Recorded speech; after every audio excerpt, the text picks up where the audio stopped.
I hope my screen is visible to everyone. And for your kind information, today we are going to start with ADF NDB, Automatic Direction Finder and Non-Directional Beacon. So आज से आपका उस तरह का chapters उस तरह का lesson हो रहा है जो कि आपको फ्लाइंग में बहुत ज़्यादा in terms of navigation help करने वाला है। जो भी आप इंस्ट्रूमेंट्स देखते हो अपने कॉकपिट में, अलग अलग तरह के इक्विपमेंट्स अलग अलग तरह के इंस्ट्रूमेंट्स होते हैं जिसमें अलग अलग तरह का parameters is being displayed. Some instruments are showing कि आपका स्पीड कितना है, सम इज शोइंग कि आपका वर्टिकल डिस्टेंस कितना है। कुछ इंजन के बारे में आपको इंफॉर्मेशन देने वाले इंजन इंस्ट्रूमेंट्स होते हैं। अलग अलग तरह के इंस्ट्रूमेंट होते हैं, but for the navigational purpose जो कि आपको डायरेक्शन एंड ऑल ये सब बताता है, जिससे आपको अपने एयरक्राफ्ट का पोजीशन पता चलता है, उसका जो बिगिनिंग है that is going to happen from automatic direction finder and non directional beacon वाला चैप्टर।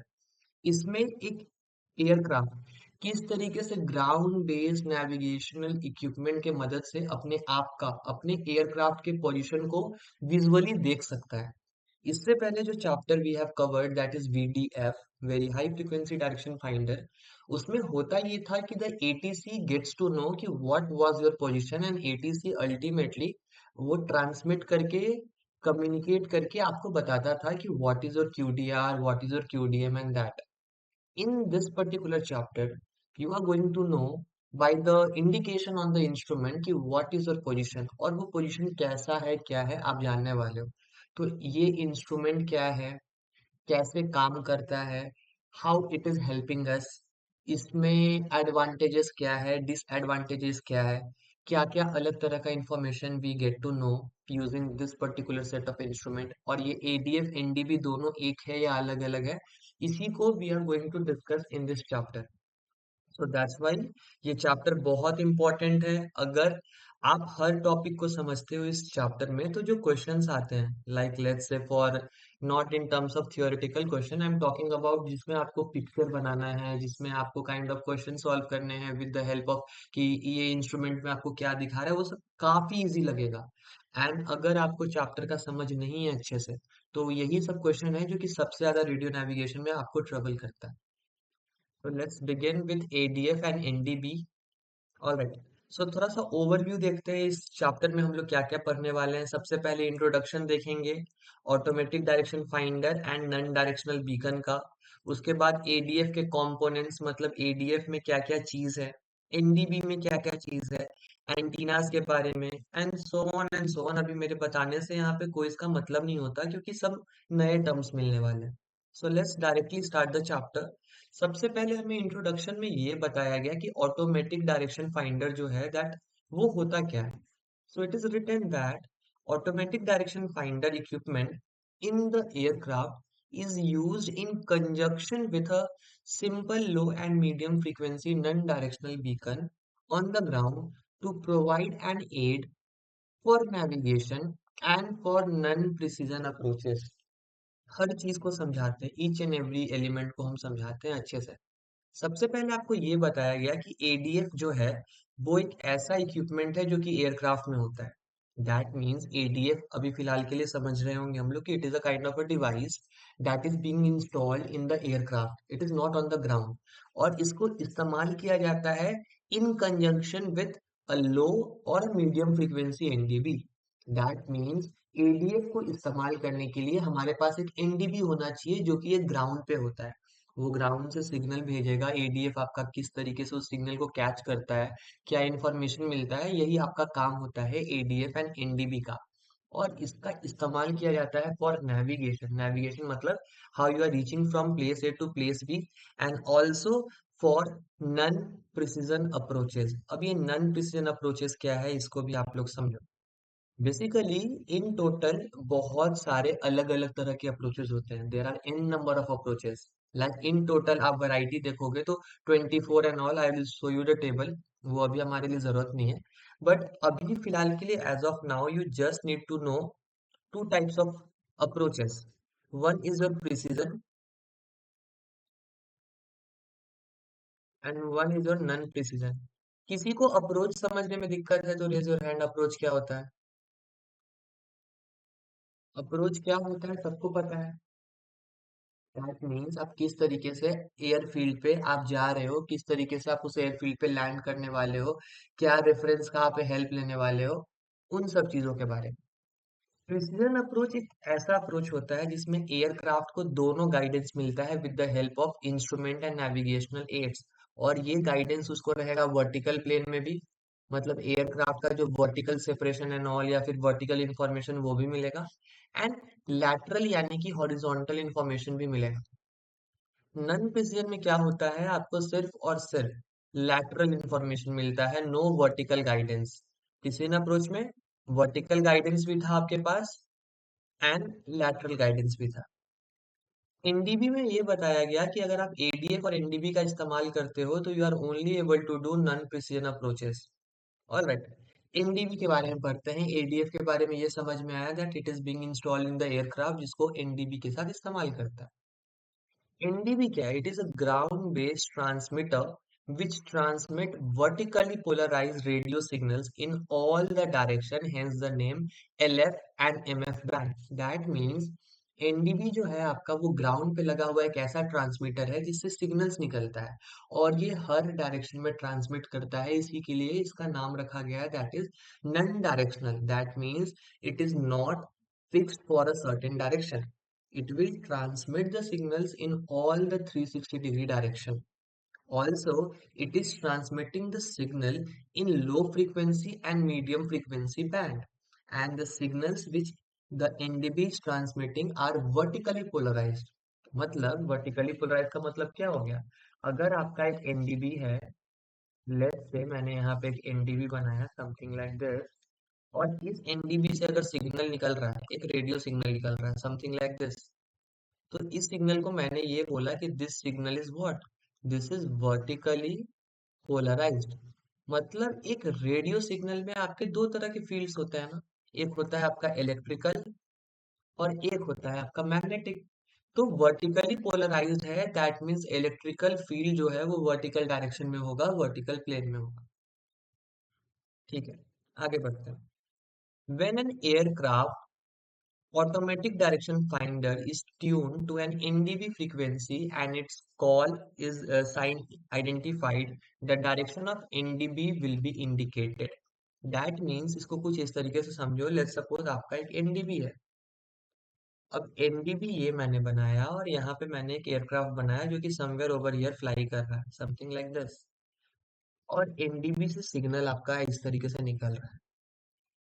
जब आप अपने एयरक्राफ्ट में इसी एनडीबी का फ्रीक्वेंसी डालते हो, लेट्स सपोज इस एनडीबी का जो फ्रीक्वेंसी है दैट इज 210 किलोहर्ट्ज, आप अपने एयरक्राफ्ट के नेविगेशनल रेडियो में आप यही फ्रीक्वेंसी डालोगे तो इसके साथ आपका एडीएफ एंड एनडीबी पेयर हो जाएगा। ये वाला जो एनडीबी है, ये अब इसका इंफॉर्मेशन आपका एयरक्राफ्ट कैच कर रहा है क्योंकि सिग्नल के साथ आपने पेयरिंग कर लिया। अब विथ रिस्पेक्ट टू एनडीबी जो आपका स्टेशन है, this one is your station, with respect to station आपका एयरक्राफ्ट का पोजीशन क्या है, मतलब रिलेटिव। रिलेटिव कहने का मतलब किसी के रिस्पेक्ट में हम लोग नाप रहे हैं, तो यहाँ पे आपको रिलेटिव पोजीशन पता चलता है। धीरे धीरे और चैप्टर में हम लोग आगे जाएंगे तो ये रिलेटिव पोजीशन क्या है वो भी समझोगे। But this is how ADF and NDB signals operate.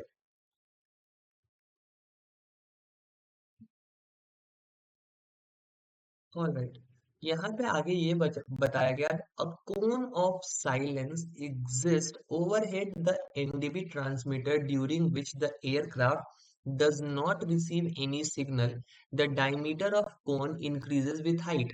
That means अगर इस पिक्चर को हम लोग वापस से देखें तो अकॉर्डिंग टू दिस पिक्चर ये बताया गया हमें कि आपके एनडीबी के ऊपर क्या होता है कि ये कोन ऑफ साइलेंस है। कोन ऑफ साइलेंस जैसे let suppose let me draw cone, cone will be something like this.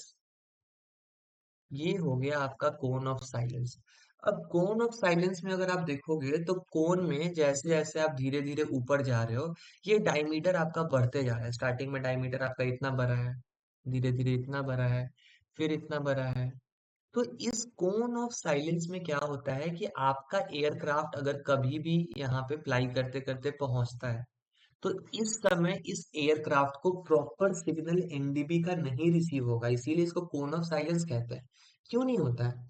NDB जो है वो एलएफ और एमएफ फ्रीक्वेंसी में ऑपरेट कर रहा है, तो इसका signal as a sky wave travel नहीं करता है उतना।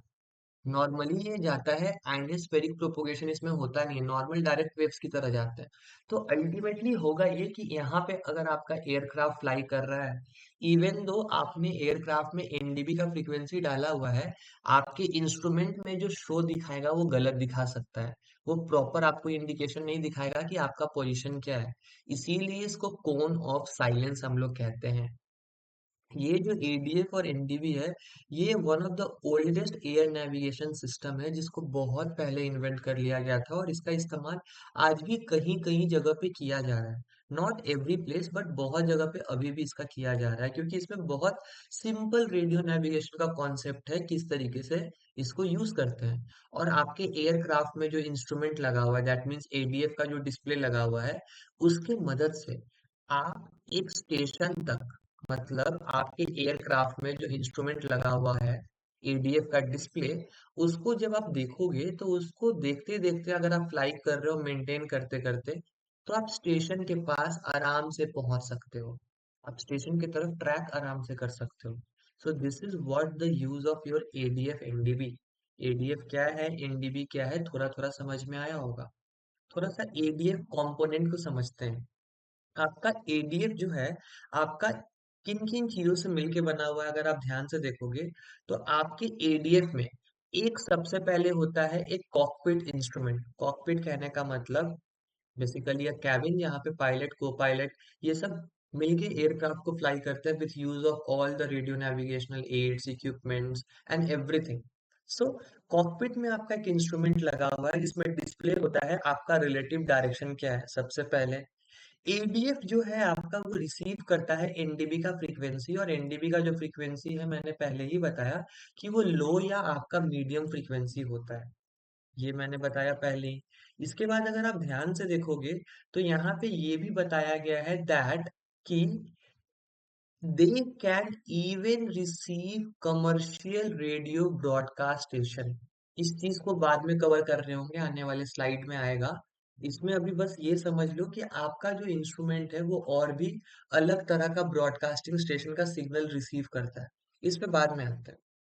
साथ ही साथ ये बताया गया कि अपार्ट फ्रॉम योर एडीएफ का जो ये डिस्प्ले लगा हुआ है, इसके अलावा आपका एडीएफ में दो एंटीना होता है जो कि एयरक्राफ्ट में लगा होता है, और इसके बारे में समझना बहुत इंपॉर्टेंट है। There are two types of antenna which is being employed in your aircraft. One is known as a loop antenna and one is known as a sense antenna। हमारे लिए एडीएफ एनडीबी का सबसे पहला objective है इस loop antenna और sense antenna का working समझना। बहुत सारे लोगों को एडीएफ के लूप एंटीना और सेंस एंटीना के वर्किंग में प्रॉब्लम होता है, क्योंकि उनको प्रॉपर वर्किंग प्रिंसिपल नहीं पता है। तो इसको बहुत ध्यान से और अच्छे से समझना है, this is the very first objective. Alright. So यहाँ पे ये बताया गया कि लूप एंटीना जो है वो आपको बताता है कि स्ट्रेंथ ऑफ द सिग्नल कैसा है, or it receives from the ground station to determine the direction of station. The sense antenna determines whether the aircraft is moving towards or away from the station। यहाँ पे बताया गया कि loop antenna जो है वो सिग्नल के strength के मदद से ये बता देता है कि आपका एनडीबी किस डायरेक्शन में है, और सेंस एंटीना जो आपके एयरक्राफ्ट में लगा हुआ है उसके मदद से वो एयरक्राफ्ट को ये बता देता है कि आइदर वो स्टेशन की तरफ जा रहा है या स्टेशन से दूर जा रहा है। तो अभी फिलहाल जो आप समझे हो, एज ऑफ नाउ, दो तरह का एंटीना है, एक है आपका loop and one is your sense. Loop का काम क्या था कि ये आपका डायरेक्शन ऑफ स्टेशन बताता है कि स्टेशन आपके किस डायरेक्शन में है, एंड सेंस एंटीना बताता है कि आप फ्रॉम द स्टेशन जा रहे हो, स्टेशन से दूर, या फिर टू द स्टेशन जा रहे हो, स्टेशन की तरफ। अभी फिलहाल हम लोग इतना देखें। अभी तक किसी को कोई डाउट है?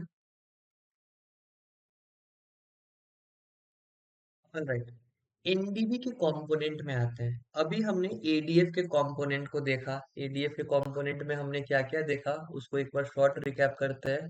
तो सबसे पहले हमने देखा कि एक आपका कॉकपिट का डिस्प्ले होता है, ये हमने देखा। फिर इसके साथ साथ हमने देखा कि दो तरह के एंटीना हैं, एक है आपका लूप एंटीना एंड एक है आपका सेंस एंटीना। उसी तरीके से अभी आप एनडीबी के कंपोनेंट्स को देखने वाले हो। एनडीबी के बारे में आपको ये बताया गया है अभी दैट नन डायरेक्शनल बीकन जो है आपका वो एक ग्राउंड स्टेशन है जो कि कांस्टेंट सिग्नल भेजता है हर डायरेक्शन में। इसीलिए इसका नाम है नन डायरेक्शनल, कोई एक डायरेक्शन में फिक्स नहीं है।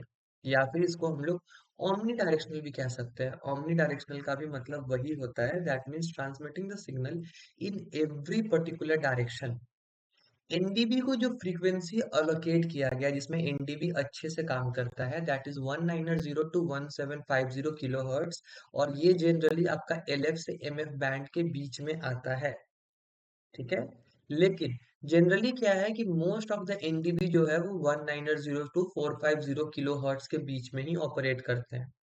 अब क्योंकि ये लो फ्रीक्वेंसी और आपका मीडियम फ्रीक्वेंसी का बैंड है, तो ये ग्राउंड के आसपास ही मूव करता है, जैसा मैंने चैप्टर 1 में आपको बताया था। मतलब ये कर्वेचर ऑफ द अर्थ के हिसाब से मूव करेगा।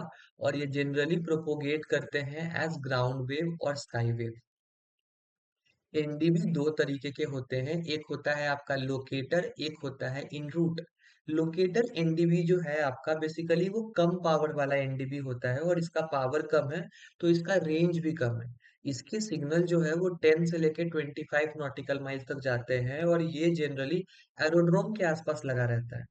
और इन रूट एनडीबी जो है आपका इसका पावर ज्यादा रहता है एंड अल्टीमेटली इसका रेंज जो है वो 15 नॉटिकल माइल या उससे ज्यादा रहता है। दो तरह के एनडीबी भी हो गए, locator and en route. En route का रेंज ज्यादा हो गया। ऑलराइट, फिर से फ्रीक्वेंसी बैंड को एक बार फिर से हम लोग देख लेते हैं। आपका एनडीबी जो है वो जनरली वो ऑपरेट करता है बिटवीन 1900 टू 450, बट अलोकेटेड है 1900 टू 1750।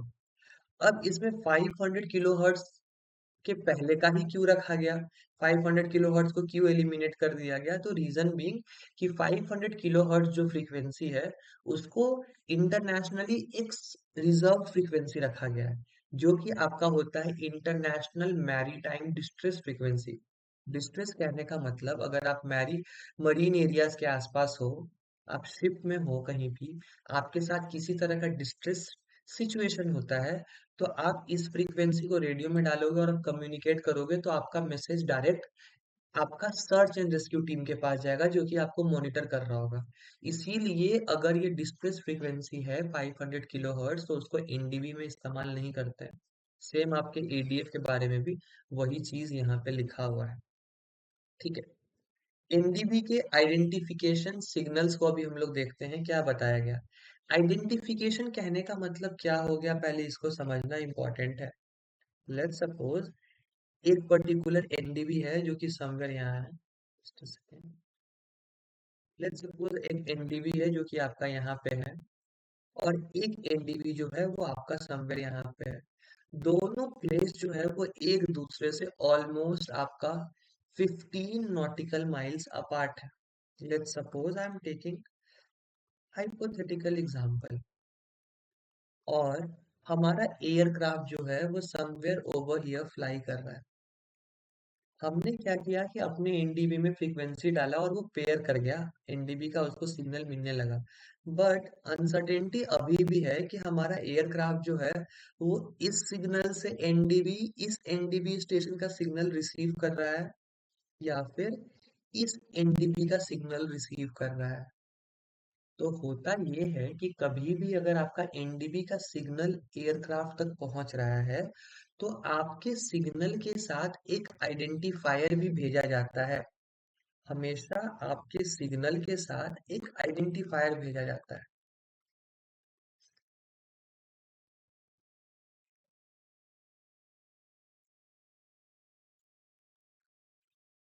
आइडेंटिफायर कहने का मतलब जिससे उसको पहचाना जाए, जैसे एक पर्सन का नाम है मोहन, मोहन उसके लिए आइडेंटिफायर हो गया।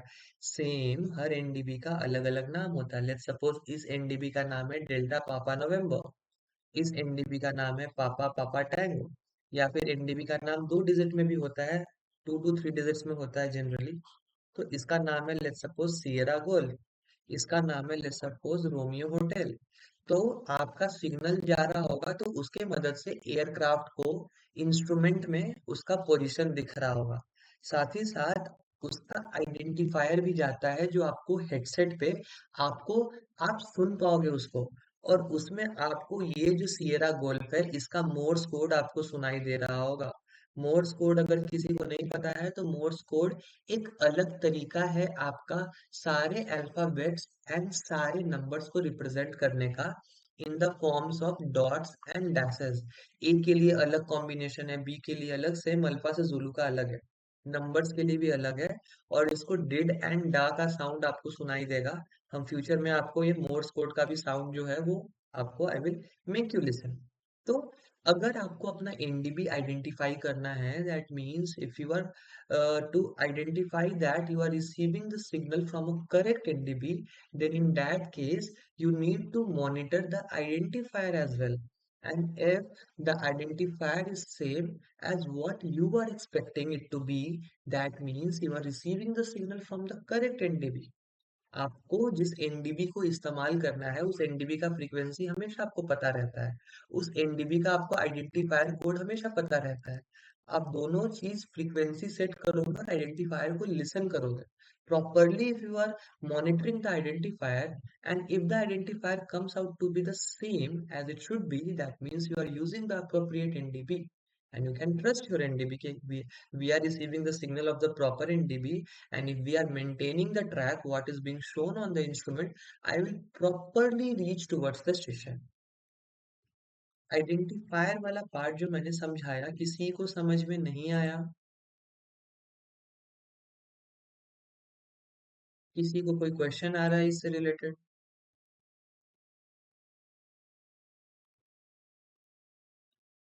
ऑलराइट, यहाँ पे देखोगे तो यहाँ पे ये लिखा गया है कि एनडीबी को आइडेंटिफाई किया जा सकता है वाया मोर्स कोड, बोथ और नाइदर अनमॉड्यूलेटेड। ये चीज में बाद में आएंगे, but as of now just you need to know that it can be identify using the Morse code. आपका जो एडीएफ होता है उसमें किसी तरह का फ्लैग नहीं होता है। मतलब इसमें ये नहीं पता चलेगा कि आपको सिग्नल अच्छा मिल रहा है या खराब मिल रहा है या फिर गलत इंस्ट्रूमेंट से आप सिग्नल ले रहे हो। दैट मीन्स अगर आपका एक एयरक्राफ्ट है यहाँ पे और उसमें इंस्ट्रूमेंट लगा हुआ है, तो इंस्ट्रूमेंट में बेसिकली एक तरह का फ्लैग आता है कभी कभी जिसमें लिखा रहता है कि आपका उस इंस्ट्रूमेंट पे आप ट्रस्ट नहीं कर सकते हो, आपका इंस्ट्रूमेंट गलत दिखाता है। जनरली आपके इंस्ट्रूमेंट में एक तरह का फ्लैग आ जाता है कुछ इस तरीके का, या फिर कुछ इस तरीके का कभी इधर आ जाएगा फ्लैग, जिससे आपको ये पता चलता है कि अभी इंस्ट्रूमेंट में जो भी चीज आपको दिखा रहा है उसको आपको ट्रस्ट नहीं करना है, it is not reliable. But आपके एडीएफ एनडीबी में क्या होता है, कोई फ्लैग का सिस्टम ही नहीं है, no flag system. That means you will not get to know that whether you can trust your ADF and NDB or not. So in that case, you just need to monitor your identifier. उसको समझना बहुत जरूरी है, क्योंकि कभी कभी क्या होगा कि अगर आपका ग्राउंड का एनडीबी खराब काम कर रहा है और उसका सिग्नल आप तक जा रहा है, तो जाहिर सी बात है वो सिग्नल अगर खराब है तो आपका एडीएफ में पोजीशन गलत दिखाएगा, आप उस पोजीशन को ट्रस्ट कर रहे होगे।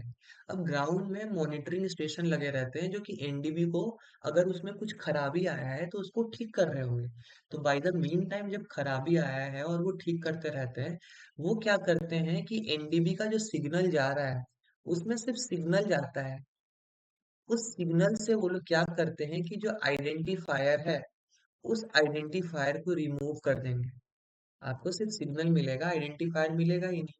सो when you are using the NDB, आपको अगर हेडसेट में आइडेंटिफायर नहीं सुनाई दे रहा है, that means you can not trust to that NDB station. I hope ये सारा चीज आपको इट इज मेकिंग सेंस। ठीक है, इसीलिए बताया गया that listening to the NDB identification ID signal can help determine the signal that it is unreliable और नॉट। आपका आपके पास जो फ्यूचर में आप जब चार्ट देखोगे, बहुत सारे चार्ट्स होते हैं, VFR charts, IFR chart, approach chart, there are an number of charts. तो आपका जो नॉर्मल जो स्टेशन वाला आपका आईएफआर चार्ट्स होता है उसमें एनडीबी का जो सिंबल होता है वो सर्कुलर रहेगा, और उसके बाहर या तो 3 सर्कल्स बने रहेंगे या तो ऐसे डॉट्स बने रहेंगे। ठीक है, और आपको देख सकते हो यहाँ पे एनडीबी बना हुआ है, यहाँ पे एनडीबी बना हुआ है। थोड़ा सा जूम करते हैं हम यहाँ पे, हम इसको एक्सप्लेन करते हैं। तो आप देखोगे तो ये एक पर्टिकुलर चार्ट बना हुआ है इधर, उसमें बहुत सारे लाइंस बने गए हैं। वो बेसिकली आपका रास्ता है जिसपे आप फ्लाई करते हो, वीओआर के रेडियल्स है वो बेसिकली। और इसमें कहाँ कहाँ एनडीबी लगा हुआ है, देखो यहाँ पे ऐसा सर्कुलर सिंबल है, यहाँ पे सर्कुलर सिंबल है, ये सब एनडीबी है। ठीक है, ये सब जो है आपका वो एनडीबी है। आपके चार्ट में एनडीबी के साथ उस एनडीबी का यहाँ पे 2 डिजिट का आइडेंटिफायर लिखा हुआ है और उसका मोर्स कोड भी यहाँ पे बना हुआ है। सो ये सब रहता है आपका।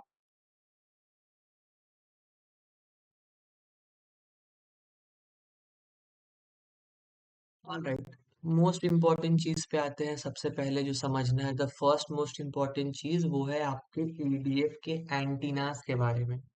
As I have told you कि एडीएफ में दो तरह के एंटीना होते हैं, एक होता है लूप, एक होता है सेंस। दोनों को समझना बहुत इंपॉर्टेंट है। नाउ यहाँ पे हमारा ये लिखा हुआ है that the ADF can tell from the loop antenna that the NDB is one of the possible values direction that is 180 degree apart. The sense antenna lets it figure out which of the two is correct. इसका मतलब ये कि आपके ADF में दो antenna लगे हुए हैं। अगर आप सिर्फ और सिर्फ लूप एंटीना का इस्तेमाल करते हो तो आपको डायरेक्शन प्रॉपर नहीं मिलता है, आप डाउट में रहते हो। इसीलिए एक और एंटीना डाला हुआ है, सेंस एंटीना, जिसके मदद से आपके एयरक्राफ्ट का प्रॉपर पोजीशन पता चलता है। पहले के जमाने में जितने जो एयरक्राफ्ट्स होते थे उसमें दोनों एंटीना अलग अलग लगे हुए रहते थे। ये लूप एंटीना अलग तो आपका सेंस एंटीना अलग, दोनों अलग अलग लगा रहता था। बट अब मॉडर्न एयरक्राफ्ट में लूप एंड सेंस को एक साथ इस्तेमाल किया जाता है। सो लूप एंटीना जो है आपका बेसिकली एक फ्लैट एंटीना है, जनरली जो एयरक्राफ्ट के नीचे लगा रहता है, बॉटम ऑफ योर फ्यूसिलाज में लगा रहता है। और जो सेंस एंटीना है वो generally top of your aircraft में रहता है और कुछ इस तरह का एरोफॉइल शेप रहता है जो कि कम से कम ड्रैग प्रोड्यूस करे। ठीक है, ये होता है। नाउ दोनों एंटीना का वर्किंग समझेंगे। अभी थोड़ा सा लिखा गया है कि आपका जो सेंस एंटीना होता है वो आपका इक्वल सिग्नल रिसीव करता है हर डायरेक्शन में, वेयर एज लूप एंटीना जो है वो किसी एक ही डायरेक्शन में अच्छे से सिग्नल रिसीव करता है। हर किसी को समझते हैं काफी अच्छे से। सबसे पहले हम लोग आते हैं working principle of loop antenna, एक एक करके समझेंगे।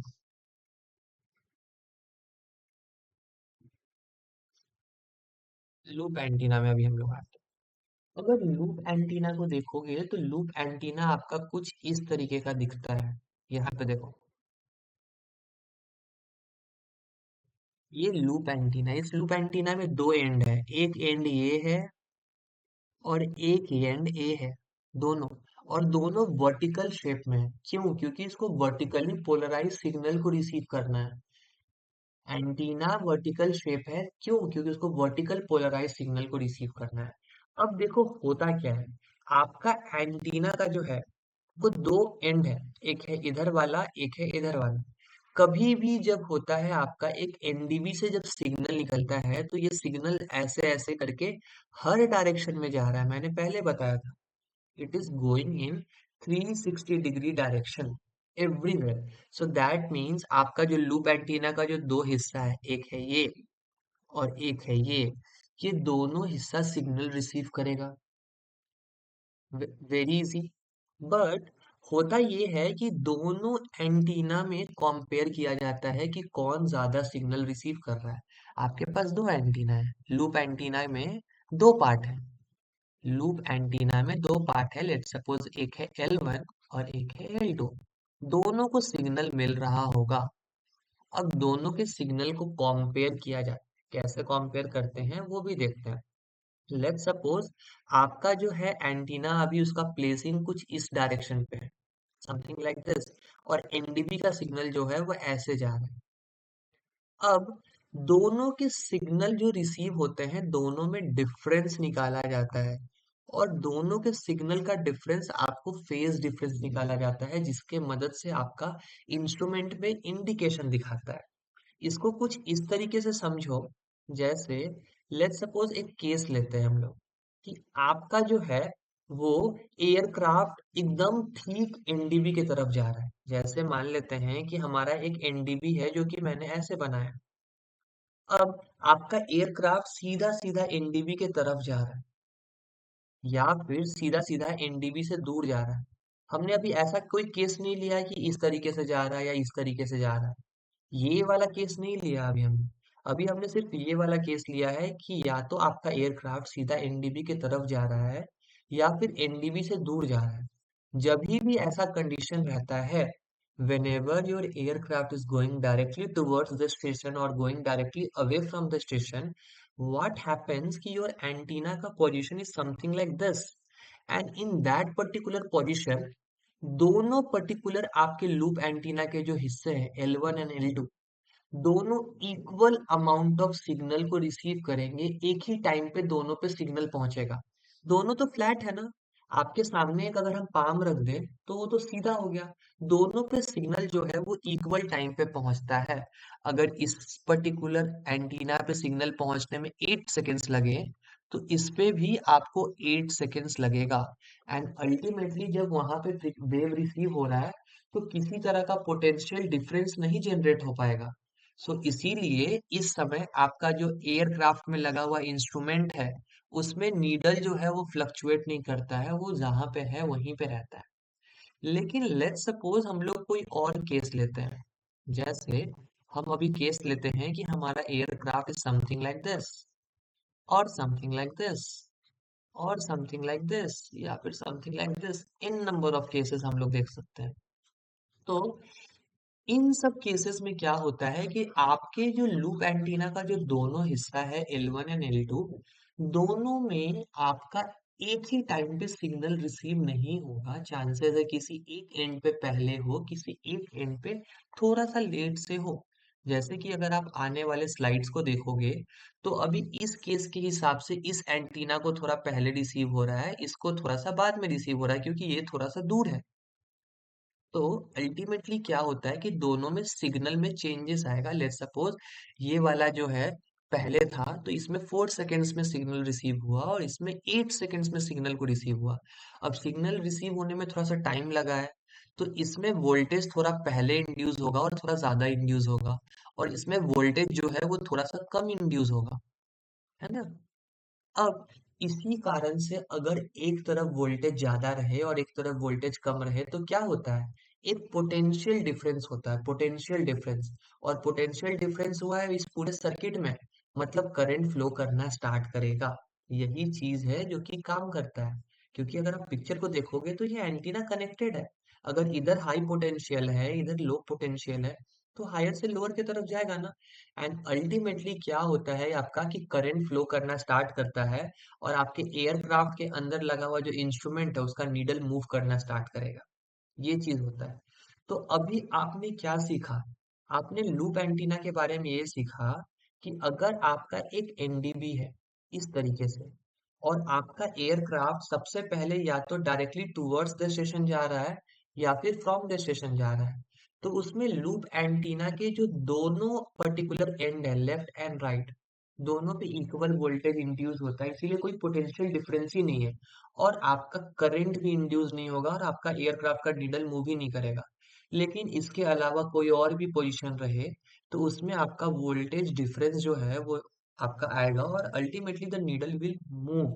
सो इसको कुछ इस तरीके से देखोगे। लेट्स सपोज पहले वाले पिक्चर को देखते हैं। अभी पहले वाले पिक्चर में दोनों लेफ्ट एंड राइट पे सिग्नल एक ही टाइम पे रिसीव हो रहा था। अगर पहले वाला रिसेप्शन जो है सिग्नल का 90 डिग्री पे हो रहा था तो दूसरे वाला 90 डिग्री पे ही होगा। मतलब जो वेव जिस एंगल पे टकरा रहे थे, एंड अल्टीमेटली फेज डिफरेंस क्या आएगा दोनों वेव का, जीरो आएगा।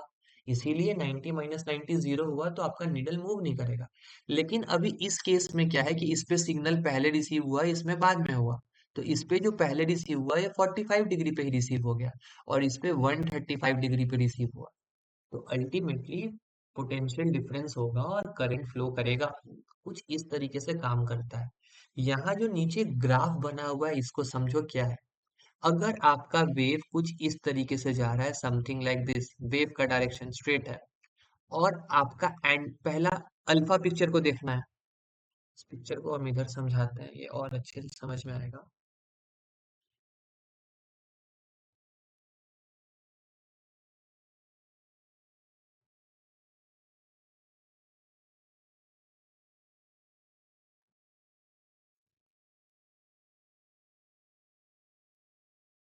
ऑलराइट, इस पिक्चर में टोटल 3 केसेस जो हैं वो बनाए गए।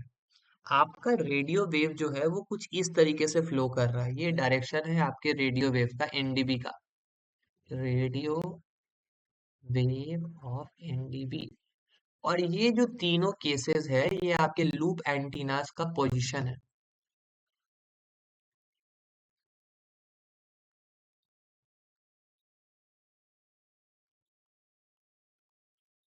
लेट्स सपोज ये लेफ्ट वाला पार्ट है एंटीना का, ये राइट वाला, ये लेफ्ट वाला, ये राइट वाला, एंड अल्टीमेटली ये लेफ्ट वाला, ये राइट वाला। पहले केस को देखो। पहले केस में सिग्नल पहले यहाँ रिसीव होगा, बाद में यहाँ रिसीव होगा, मतलब ज्यादा टाइम लग रहा है। ठीक है। तो अल्टीमेटली पोटेंशियल डिफरेंस होगा, और अल्टीमेटली करंट जो है वो सबसे ज्यादा डेवलप होगा, मैक्सिमम करंट डेवलप होगा। और अल्टीमेटली आपका एयरक्राफ्ट का जो इंस्ट्रूमेंट लगा हुआ है उसका नीडल को जो मूव करने के लिए करंट चाहिए वो मिलेगा, और आपको पोजीशन दिखेगा। ये सेकंड केस में अगर आप देखोगे तो सिग्नल आ रहा है, पहले इधर रिसीव होगा, कुछ ही सेकंड्स के डिले के बाद यहाँ रिसीव होगा। मतलब इसमें भी थोड़ा सा करंट तो होगा जरूर, लेकिन थोड़ा सा कम करंट है। रिड्यूस्ड करंट इसको कह सकते हैं। और नीडल इसमें भी मूव आपका करेगा, लेकिन बहुत कम मूव करेगा आपका। और ये वाला जो थर्ड केस है, इसमें इधर और इधर दोनों इक्वल डिस्टेंस है आपके वेव से, तो एक ही टाइम पे सिग्नल रिसीव होगा, और इस वजह से कोई पोटेंशियली डिफरेंस नहीं हुआ, तो इधर वाले केस में जीरो करंट जो है वो इंड्यूस होगा। और जीरो करंट इंड्यूस होता है, जीरो को हम लोग कहते हैं नल। नल मतलब कुछ भी नहीं। यहाँ तक किसी को कोई डाउट है समझने में?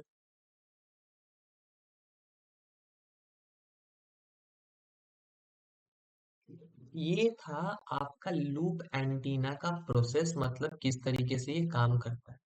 अब क्या करेंगे कि हम लोग लूप एंटीना के पोलर डायग्राम को देखेंगे। सबसे पहले समझिए कि पोलर डायग्राम क्या होता है। तो पोलर डायग्राम जो है आपका वो एक तरह का ग्राफ का रिप्रेजेंटेशन है, जो कि ये बताता है कि किसी भी एंटीना से अगर सिग्नल निकल रहा है तो उसका स्ट्रेंथ किसी डायरेक्शन में कैसा है, या किसी डायरेक्शन में कैसा है। अब सिंस आपके लूप एंटीना में दो पार्ट होते हैं, एक है L1, एक है L2, एक है लेफ्ट वाला हिस्सा, एक है राइट वाला हिस्सा। लेफ्ट वाले हिस्सा का अगर हम लोग पोलर डायग्राम बनाए रेड कलर से, और राइट वाले हिस्सा का अगर पोलर डायग्राम बनाए ब्लू कलर से, तो इसका कुछ इस तरीके से सिग्नल बन रहा है। इस सिग्नल को भी समझना काफी आसान है, कुछ कॉम्प्लिकेटेड नहीं है। अगर ध्यान से देखोगे तो अभी तक जो चीज सीखे हो ना वही चीज है ये। देखो इसको भी एक्सप्लेन करते हैं। अगर आप देखोगे यहाँ पे, तो सबसे पहले हम लोग देखते हैं कि आपका लूप एंटीना और सेंस एंटीना जिस समय कुछ इस पोजीशन में, something like this. Sorry, I have said wrong. आपके लूप एंटीना के दो हिस्से हैं भैया। लूप एंटीना के दो हिस्से हैं, one is L1 and one is L2। Let suppose अगर आप यहाँ के पिक्चर को देखोगे, तो आपका जो L1 है वो रेड कलर का है। Let me plot it. L1 जो है वो रेड कलर का है, एंड L2 जो है आपका वो ब्लू कलर का है। आपका इस वाले केस में जो L1 है वो आगे है, एंड L2 जो है वो पीछे है, जिस वजह से आपका जो करंट जो है वो कुछ इस तरीके से रिसीव हो रहा है, एंड अल्टीमेटली पोलर डायग्राम आपका यहाँ पे कुछ इस तरीके से स्टार्ट हो रहा है, and it is ultimately going like this. और इसका कुछ इस तरीके से जा रहा है। सो इसको कहते हैं हम लोग, ये कौन सा शेप बन रहा है। अगर ऐसे शेप बना है, don't you think it is making a shape of 8? ये 8 का साइन है, मतलब जो नंबर 8 हम लोग लिखते हैं 7 के बाद वाला 8, ये उसका है। एंड अल्टीमेटली अगर आपसे पूछे कोई भी कि लूप एंटीना का पोलर डायग्राम कैसा होता है, पोलर डायग्राम कहने का मतलब उसका जो सिग्नल जिस तरीके से निकल रहा है उसका स्ट्रेंथ हर अलग अलग डायरेक्शन में कौन से शेप का दिख रहा है। तो इसका शेप जो हमें दिख रहा है, that means we can say कि हमारा जो पोलर डायग्राम है that is of shape 8। This is for your loop antenna. इसमें किसी को कोई प्रॉब्लम है? ऑलराइट, इस वाले पिक्चर को थोड़ा सा देखो, वही चीज आपका क्लियर हो रहा है। आपका क्या है कि बेसिकली एंटीना ऐसा है, loop antenna. And let's suppose हमारा एनडीबी जो है वो पॉइंट डी पे है। अब एनडीबी से जब सिग्नल आपका निकलेगा, आपके लूप एंटीना के लेफ्ट वाले हिस्से और राइट वाले हिस्से दोनों पे सेम टाइम पे सिग्नल प्रोड्यूस मतलब आपका हिट करेगा, एंड अल्टीमेटली कोई भी पोटेंशियल डिफरेंस नहीं होगा और आपका करंट जीरो प्रोड्यूस होगा, इसलिए इसको कहते हैं नल पोजीशन। यही अगर मान लो आपका एनडीबी पोजीशन बी पे है और उससे सिग्नल निकल रहा है, तो एक ही समय पे लेफ्ट वाला पार्ट और राइट वाले पार्ट फिर सेम चीज हो रहा है, तो बी वाले पोजीशन को भी हम लोग नल पोजीशन कहेंगे। तो लूप एंटीना के साथ आपको दो नल पोजीशन मिल गया और दो मैक्सिमम पोजीशन भी मिलता है, जो कि लगभग आपका कुछ इस तरह का एंगल बनाता है। यहाँ पे सबसे अगर एनडीबी का पोजीशन ए पे ले ले, तो सबसे पहले सिग्नल यहाँ रिसीव होगा, फिर सिग्नल आपका यहाँ पे रिसीव होगा, और इस तरीके से वी कैन से कि आपका मैक्सिमम इस पोजीशन पे और इस पोजीशन पे आपका जनरेट हो रहा है। सो इन मतलब we can say that there is two position that there is difference between the strength of signal received by the two vertical elements of antenna at 090 and 270 degree on sine wave, which is shown by the position B and D। मतलब total दो position है आपका B and D, जिसमें आपका NDB जो है वो लगभग 90 डिग्री या 270 डिग्री पे है, और वहां पे आपको सिग्नल जो है वो किसी भी तरह का पोटेंशियल डिफरेंस क्रिएट ही नहीं करता है, मतलब नल पोजीशन है। देखो यहाँ पे इस तरीके से आपका जो एंटीना का प्लेन है वो कुछ इस तरीके का है, और सबसे पहला आपका एक यहाँ पे है, तो इस हिसाब से आपका एक तरफ एंगल अगर 90 डिग्री क्रॉस में बन रहा है, तो इधर वाले का एंगल जस्ट अपोजिट 270 बनेगा। और दो जगह जो कि आपका एक 90 डिग्री पे है, एक 270 डिग्री पे है, उसको ही हम लोग नल पोजीशन कहते हैं। नल पोजीशन जहाँ पे दोनों पार्ट पे सिग्नल सेम समय पे रिसीव हो रहा है, और अल्टीमेटली आपका एडीएफ का नीडल कुछ भी दिखाएगा ही नहीं, क्योंकि उसको पोटेंशियल डिफरेंस यानी कि करंट उसको मिल ही नहीं रहा है फॉर मूविंग। किसी को कोई डाउट है अभी तक? चलो यहाँ पे ध्यान से देखो जो अभी तक हम समझाएं। आपका एयरक्राफ्ट यहाँ पे है, क्योंकि यहाँ पे एंटीना है। एनडीबी यहाँ पे है। हमारा नीडल जीरो से मूव करके कहाँ पे जाएगा?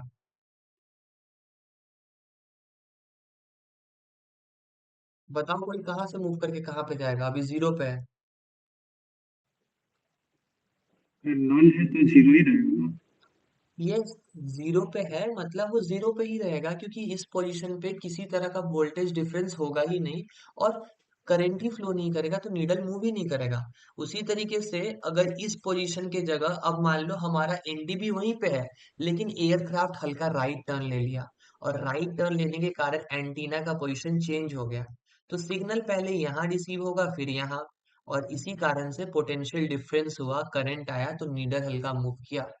So this is how the actual working of your loop antenna, in which there are in total two null position where your needle doesn't move, that is either on 090 degree side or 270 degree side. Is that clear to everyone? So we can say there can be two null position. One is in the front and one is in the behind of antenna. Front, that means you are going towards the NDB. Behind, that means you are going away from the NDB. So यहाँ से इसको maximum current मिल रहा है, और यहाँ पे रहेगा, तो आपका NDB कुछ दिखाई नहीं पाएगा। इसी चीज को हम लोग एलिमिनेट करते हैं एक और एंटीना का इस्तेमाल करके। आपका सिर्फ लूप एंटीना का इस्तेमाल करें तो दो पोजीशन पे तो आपका वो पर्टिकुलर एयरक्राफ्ट में कुछ दिखाएगा ही नहीं।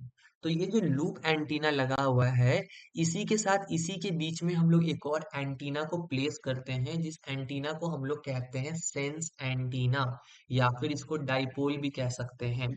सो वी कैन से कि आपका जो ये वाला केस है, दैट मीन्स सेंस एंटीना जो है आपका, वो इसीलिए प्लेस किया गया है ताकि एयरक्राफ्ट के पोजीशन को जाना जा सके। सेंस एंटीना जो है आपका एक तरह का एसेंशियल कंपोनेंट है आपका एक एडीएफ एंटीना का, जो कि जो दो नल पोजीशन क्रिएट करता था उसको एलिमिनेट करता है। और आपका जिस तरीके से लूप एंटीना का जिस तरीके से सिग्नल प्रोड्यूस हो रहा था और उसका जो पोलर डायग्राम था, that was in the shape of 8। Sense antenna है। सेंस एंटीना में क्या है कि ये एक आपका वर्टिकल रॉड लगा हुआ है बस। लूप एंटीना में दो रॉड है ना, ऐसे। सेंस एंटीना में सिर्फ एक वर्टिकल रॉड लगा हुआ है। अब वो रॉड अलग है तो जाहिर सी बात है उसका पोलर डायग्राम कुछ और होगा, जिस तरीके से वो काम करता होगा। सो उसका पोलर डायग्राम है सर्कल का। So, since antenna का polar diagram is a circular shape, loop antenna का polar diagram is we can say of in the shape of 8। और इन दोनों को जब हम लोग कंबाइन करें तो हम लोग को कुछ इस तरीके का शेप मिलता है फाइनल। बट इसको इस तरीके से कंबाइन नहीं किया गया है। इसको कुछ कंबाइन इस तरीके से किया गया है ताकि आपका लूप एंटीना और सेंस एंटीना प्रॉपर तरीके से काम कर सके। ठीक है। अब इसमें होता क्या है कि जो signals from the sense antenna जो है, सेंस एंटीना से जो आपका सिग्नल मिलता है उसको इस तरीके से किया गया है ताकि सेंस एंटीना का जो सिग्नल रिसीव हो वो हमें हेल्प कर पाए आपके वो कॉकपिट के डिस्प्ले पे रीडिंग दिखाने के लिए। और ये तभी आपका हो सकता है जब सेंस एंटीना को या तो लूप एंटीना के लेफ्ट वाले हिस्से के साथ हम लोग मर्ज कर दे या तो राइट वाले के साथ मर्ज कर दे। किसी एक के साथ इसको मर्ज करना यानी सिंक्रोनाइज करना जरूरी है। अगर हम लोग बीच में रखेंगे सीधा सीधा तो बीच में रखने से होगा ये कि बीच में रखने से ये दोनों के साथ सिंक्रोनाइज है एंड अल्टीमेटली हमें डायरेक्शन नहीं दिखा पाएगा। बट अगर एक के साथ रखेंगे तो ये डायरेक्शन हमें अच्छे से दिखा सकता है।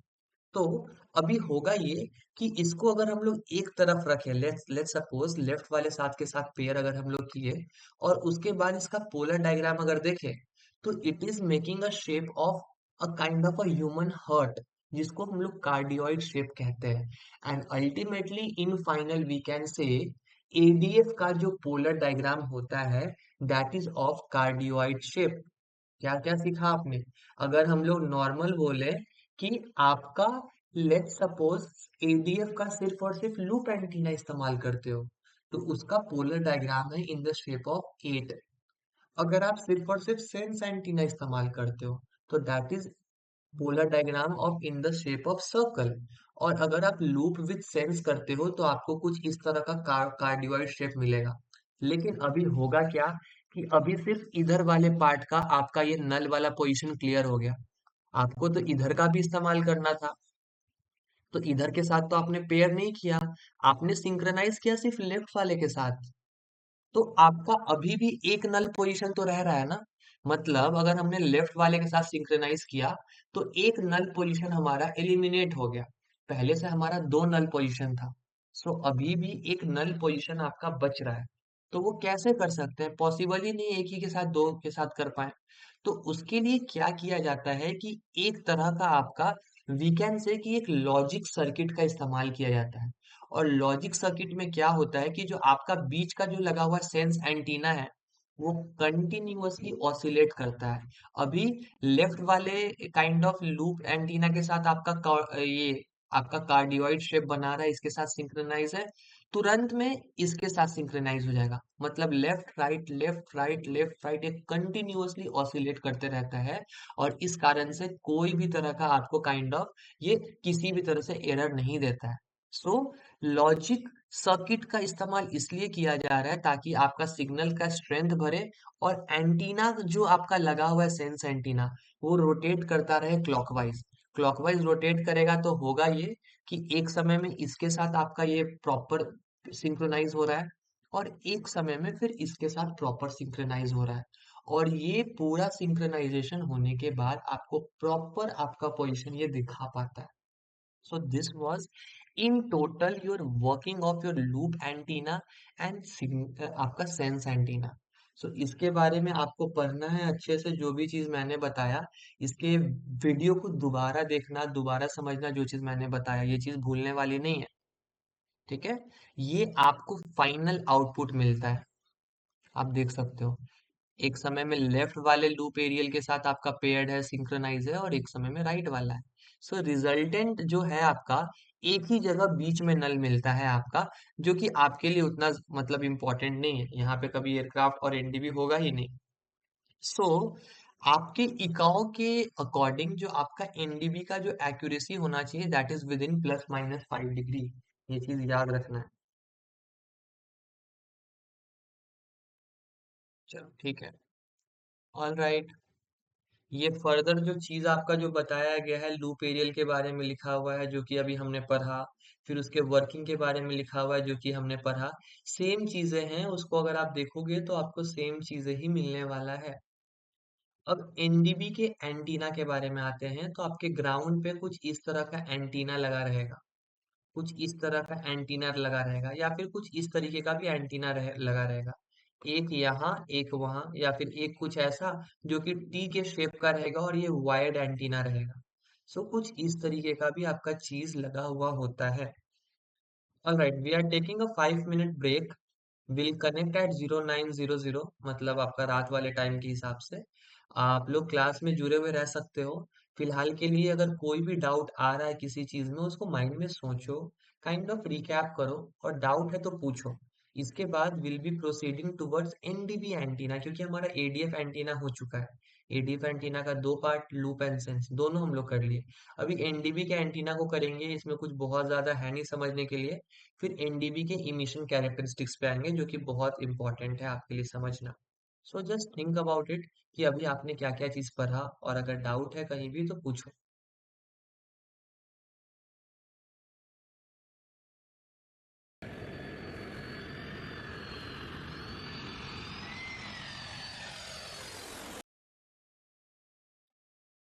ऑल राइट, किसी को कोई डाउट नहीं है ना? ठीक है, let's proceed forward now, since you have seen the diagram कि how does NDB antenna looks like. उसके बाद आपको एक चीज को समझना पड़ेगा, बीट फ्रीक्वेंसी ऑसिलेटर क्या होता है।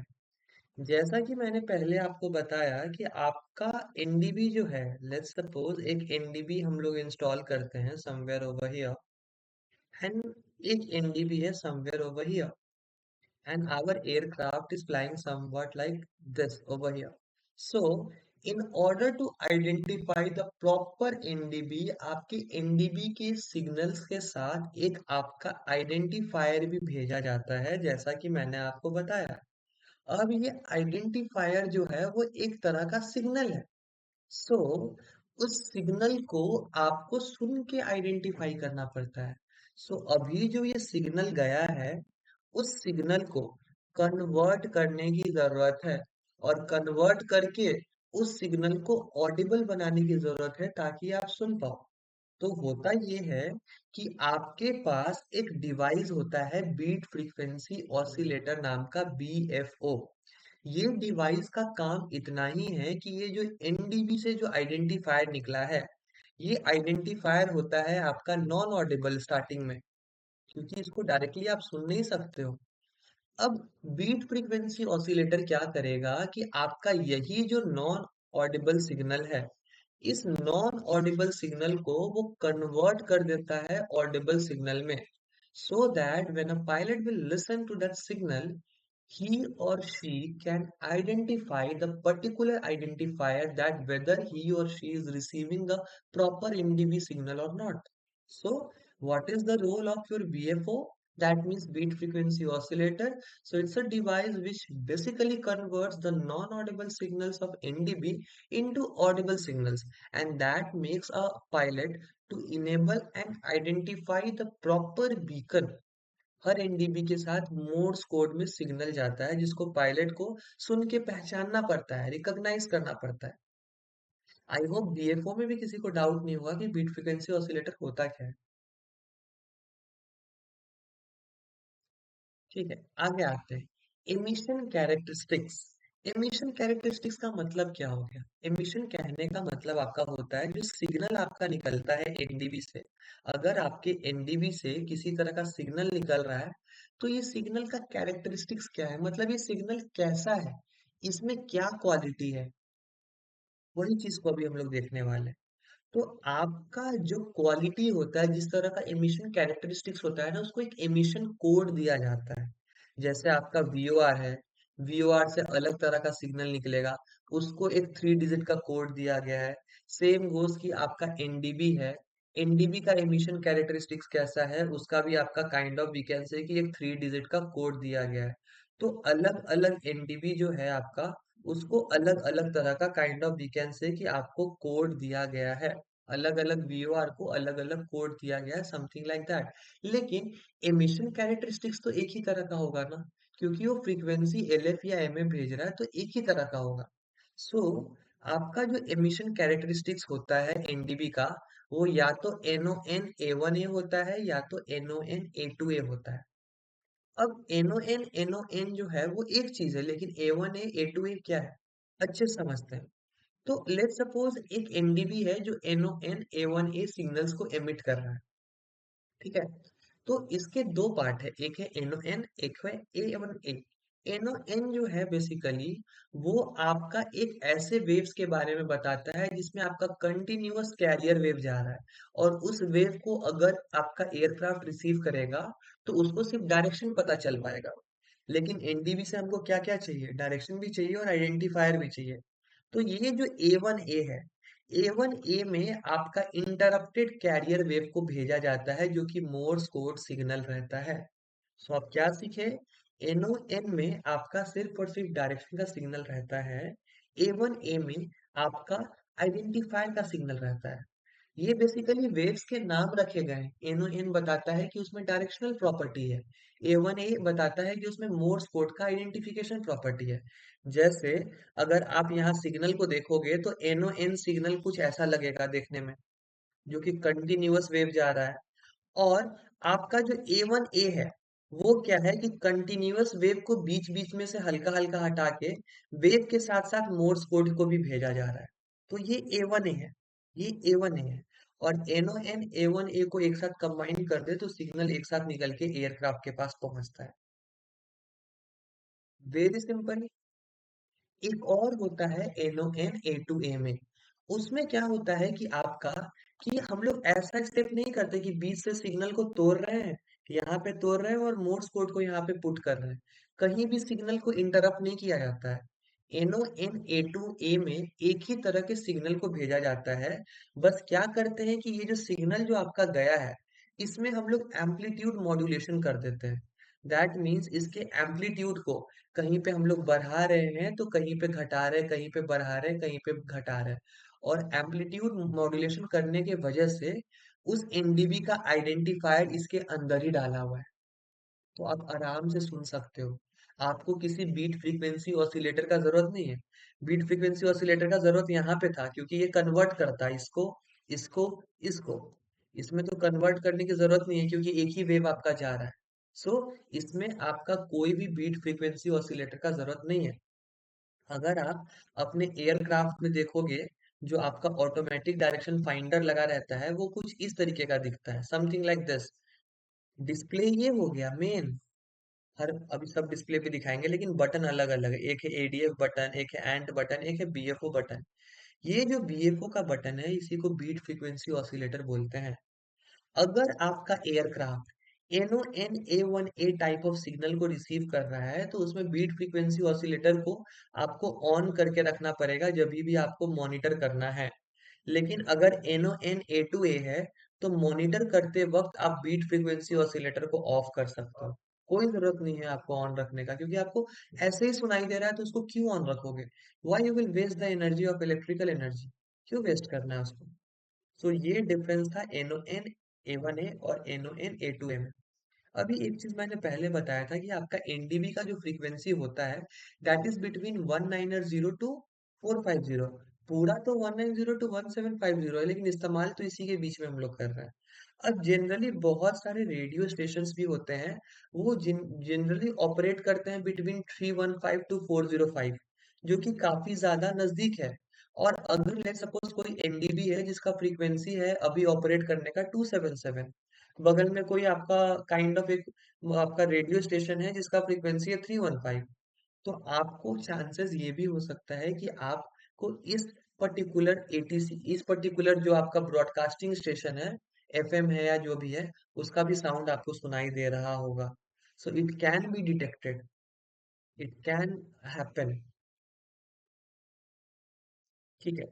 यूजिंग एडीएफ आते हैं। एडीएफ को इस्तेमाल करना काफी आसान है, सिंपल। आपको क्या करना है कि आपको इंस्ट्रूमेंट में एडीएफ का फ्रीक्वेंसी डाल देना है, एनडीबी का फ्रीक्वेंसी डाल देना है, सॉरी। और एनडीबी का फ्रीक्वेंसी जैसे ही डालोगे, आपका एयरक्राफ्ट आपके डिस्प्ले में दिखाने लगेगा। अब मोस्ट इंपॉर्टेंट चीज में आते हैं कि आपको डिस्प्ले किस तरीके से इंफॉर्मेशन को किया जाता है। This is something very important. उन सब चीजों को समझने से पहले आपको रिलेटिव बियरिंग समझना पड़ेगा क्या है। Everyone, raise your hand. Yuvraj, you are there in class. Ricky, you are there in class. Sudhanshu, are you there? Yes. इस टॉपिक को ध्यान से समझने की जरूरत है, इसीलिए I have made you alert. ध्यान से समझना। सबसे पहले रिलेटिव बियरिंग क्या होता है। अगर आपको रिलेटिव बियरिंग को मेजर करना है, रिलेटिव बियरिंग कहने का मतलब विथ रिस्पेक्ट टू समथिंग। तो अगर आपको रिलेटिव बियरिंग मेजर करना है of aircraft with respect to station, तो आप क्या करते हो। आपका जो एयरक्राफ्ट है उसका सेंटर पोजीशन लेना सबसे पहले।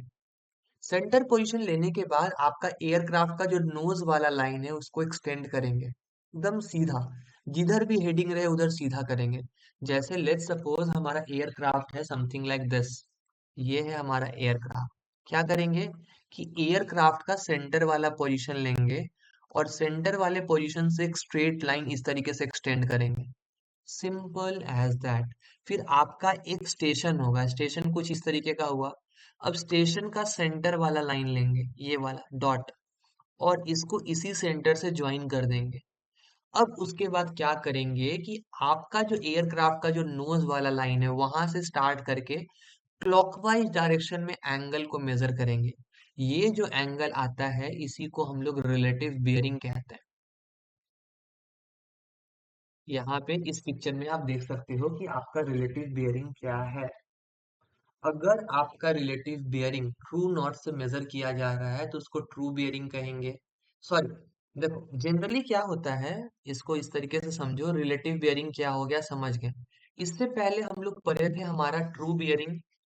ट्रू बियरिंग एक अलग चीज है। और एक होता है आपका मैग्नेटिक बियरिंग। और एक होता है आपका relative bearing. Basically relative bearing आपने सीख लिया। Relative with station with your aircraft nose का हेडिंग जो भी है उसके बीच का एंगल आप निकालोगे, आपको रिलेटिव बियरिंग मिलेगा। ट्रू बियरिंग में क्या करते हैं हम लोग, एयरक्राफ्ट को with respect to true north नापेंगे। ट्रू नॉर्थ जहां है वहां से विथ रिस्पेक्ट टू ऐसे नापेंगे। एंड अल्टीमेटली फिर आपका मैग्नेटिक बियरिंग भी कुछ उस तरीके का आएगा। अभी हमें सिर्फ रिलेटिव बियरिंग के बारे में जानना है क्योंकि वही इंपॉर्टेंट है। और आपका एनडीबी का जो डिस्प्ले है दैट मीन्स एडीएफ, वो जनरली आपको रिलेटिव बियरिंग ही दिखाता है। अब ये रिलेटिव बियरिंग कैसे दिखाता है, क्या दिखाता है, या फिर कुछ अलग तरह का इंफॉर्मेशन है, अभी हम लोग वही देखने वाले हैं। Let's suppose we are taking a case when you are tracking to the NDB, मतलब आप NDB के तरफ जा रहे हो सीधा से सीधा। तो सबसे पहले रिलेटिव बियरिंग निकालते हैं। कैसे निकालेंगे अगर एनडीबी की तरफ जा रहे हैं। एयरक्राफ्ट का सेंटर लिया, ये रहा हमारा सेंटर वाला पॉइंट समथिंग लाइक दिस। और इससे एक हेडिंग का लाइन बना दिया, तो ये बनाया मैंने हेडिंग का लाइन समथिंग लाइक दिस। ठीक है, ये हेडिंग का लाइन हो गया। फिर एयरक्राफ्ट के सेंटर लिया और स्टेशन का सेंटर लिया, इनको ज्वाइन किया हमने समथिंग लाइक दिस। अब देखोगे तो दोनों लाइन ओवरलैप हो रहे हैं, तो इन दोनों के बीच का एंगल ही कुछ नहीं होगा, दैट मीन 0 डिग्री। 0 डिग्री को हम लोग 360 डिग्री भी कह सकते हैं। तो इस केस में जो आपका रिलेटिव बियरिंग है वो 360 डिग्री आएगा। हमेशा याद रखना, whenever you are tracking to the NDB, आपका रिलेटिव बियरिंग जो है वो 360 डिग्री आएगा। इसको समझने में किसी को कोई प्रॉब्लम है तो अभी बताओ। हम फिर से पिक्चर को दिखा रहे हैं।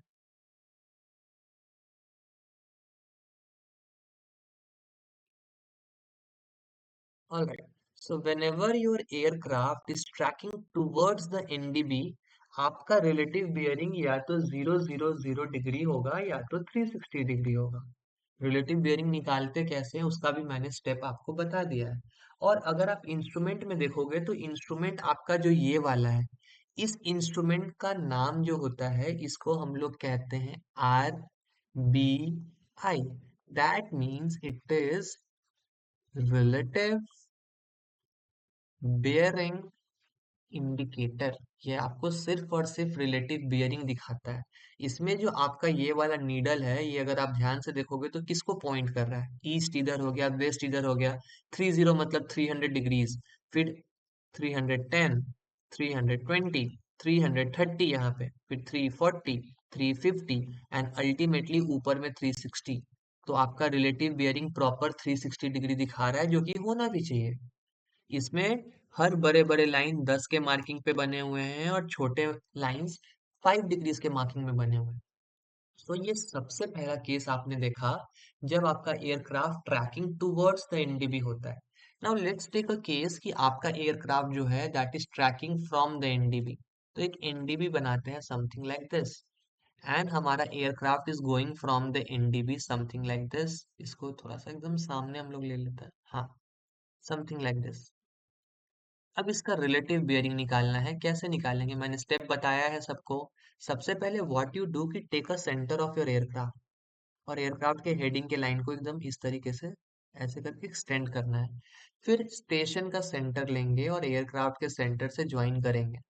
अब आपको एंगल कैलकुलेट करना है। कैसे करोगे? एयरक्राफ्ट के हेडिंग वाले लाइन से क्लॉकवाइज डायरेक्शन में स्टेशन के लाइन को ज्वाइन करेंगे, और ये एंगल एग्जैक्टली अभी 180 डिग्री का आ रहा है। सो अभी आपका रिलेटिव बियरिंग जो हुआ वो कितना हो गया? वो हो गया 180 डिग्रीज। और 180 डिग्रीज जो है वो आपको इंस्ट्रूमेंट पे जो दिखेगा that will be something like this.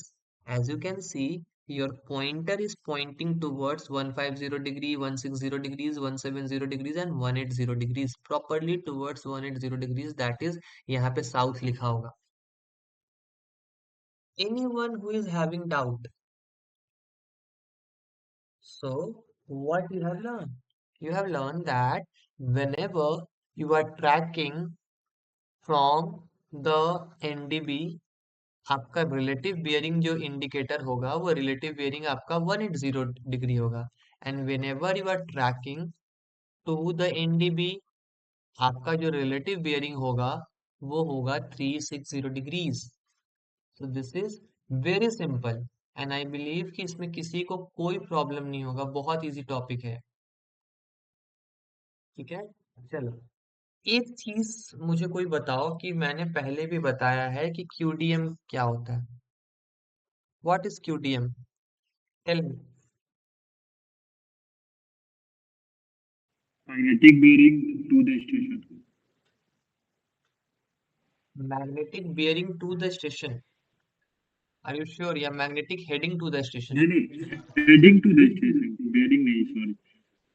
हम्म, तो इट इज मैग्नेटिक हेडिंग। अभी लेट्स सपोज इसको बियरिंग ही लिख देते हैं, बट हेडिंग होता है टू द स्टेशन। चलो यहाँ पे कुछ हम लोग बढ़िया चीज करते हैं।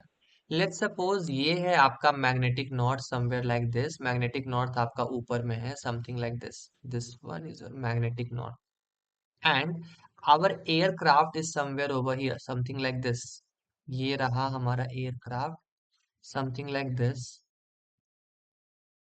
एंड आपके हेडिंग का जो ये एंगल बन रहा है वो एंगल बन रहा है आपका 045 डिग्रीज। मतलब आपका एयरक्राफ्ट का हेडिंग है 45 डिग्रीज। ये है आपका मैग्नेटिक हेडिंग, जिसको हम लोग यहाँ पे लिख देते हैं as 045 degrees. Now let's suppose कि आपका एक स्टेशन है जो कि है somewhere over here, somewhere over here. अब आपको अपना रिलेटिव बियरिंग नापना है। रियली रिलेटिव बियरिंग आप कैसे मेजर करोगे? मैंने पहले भी रिलेटिव बियरिंग मेजर करने का टेक्निक बताया। एयरक्राफ्ट के सेंटर को ले लो, सेंटर ये पॉइंट रहा। इससे हेडिंग को एक्सटेंड कर दो। हेडिंग कुछ हमारा इधर की तरफ समवॉट एक्सटेंड होगा समथिंग लाइक दिस। फिर स्टेशन का सेंटर हमें लेना है, और स्टेशन के सेंटर से, जब हमने स्टेशन का सेंटर हमने ले लिया, उसके बाद हमें क्या करना है कि स्टेशन के सेंटर से एयरक्राफ्ट के सेंटर के लाइन को हमें ज्वाइन करना। तो इसको हमने ज्वाइन कर दिया। अब इन दोनों के बीच का जो एंगल होगा इसी को रिलेटिव बियरिंग कहते हैं। लेट्स सपोज इस वाले पिक्चर के केस में हमारा रिलेटिव बियरिंग जो है वो 90 डिग्री है। 0 9 0 डिग्री, तो इसको यहाँ लिख देते हैं relative bearing that is 0 9 0 degree. As of now कोई भी हेजिटेशन, कहीं पे भी कोई डाउट है तो पूछो। मैग्नेटिक हेडिंग मैंने कैसे निकाला, रिलेटिव बियरिंग मैंने कैसे निकाला, कहीं पे किसी को कोई डाउट आ रहा है? It is very simple. Alright, अब हम लोग जाते हैं क्यूडीएम में। क्यूडीएम का मतलब क्या होता है? क्यूडीएम का मतलब ये होता है दैट इज आपका magnetic bearing to the station. अब मैग्नेटिक बियरिंग आपको टू द स्टेशन नापना है, that means you have to go towards the station, then how you will go? So in order to calculate your QDM, how you can calculate? It is talking about ये आपका aircraft जो है वो somewhat अपना magnetic heading कुछ इस तरीके से रखेगा। लेट्स सपोज आपका एयरक्राफ्ट कुछ इस तरीके से अपना मैग्नेटिक हेडिंग अभी रखे हुए है। ये ये आपका फाइनल मैग्नेटिक हेडिंग है, और यही तो टू द स्टेशन जा रहा है। यही हुआ ना QDM, magnetic heading to the station या फिर magnetic bearing to the station. That means it is talking about ये पूरा एंगल, और ये पूरा एंगल आपका कहलाएगा QDM। And don't you think your QDM is what? Your QDM is this angle plus this angle. We can say ना QDM is magnetic heading plus relative bearing. So यहाँ पे हम लोग एक फॉर्मूला लिख सकते हैं that is QDM is equal to magnetic heading plus relative bearing. ये आपका एक फॉर्मूला यहाँ पे kind of we can say कि डिराइव हो गया। What is your QDM and how it can be calculated?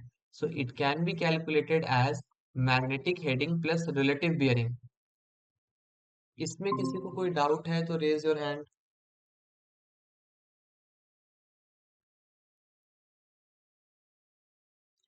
कहीं से भी कोई डाउट है तो रेज योर हैंड। लिखिए, समझ में आ रहा है? Yes, sir. सो सुधांशु, कोई दिक्कत हुआ इसमें?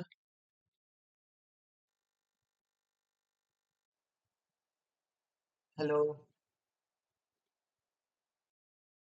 ऑलराइट, एक दो क्वेश्चंस को हम लोग थोड़ा सा प्रैक्टिस करेंगे तो थोड़ा सा इसमें हमको काइंड ऑफ और अच्छा क्लैरिटी मिलेगा।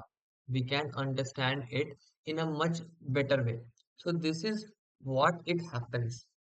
ऑलराइट, ठीक है। अब इसमें हम लोग थोड़ा थोड़ा पर्टिकुलर चीज देखते हैं। फॉर एग्जांपल लेट्स सपोज कि हमारे एयरक्राफ्ट को, लेट्स सपोज एक ऐसा केस देखते हैं कि हमारा एयरक्राफ्ट का स्टेशन जो है वो समवेयर ओवर हियर है। This one is your NDB, ये बनाया मैंने NDB.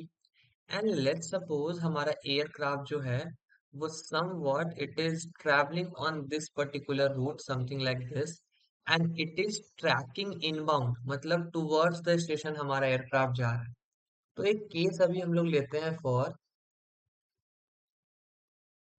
Trekking inbound.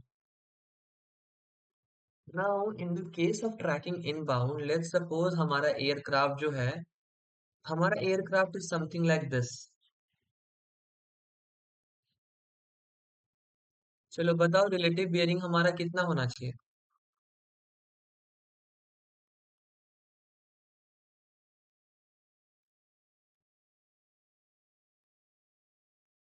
What should be our relative bearing?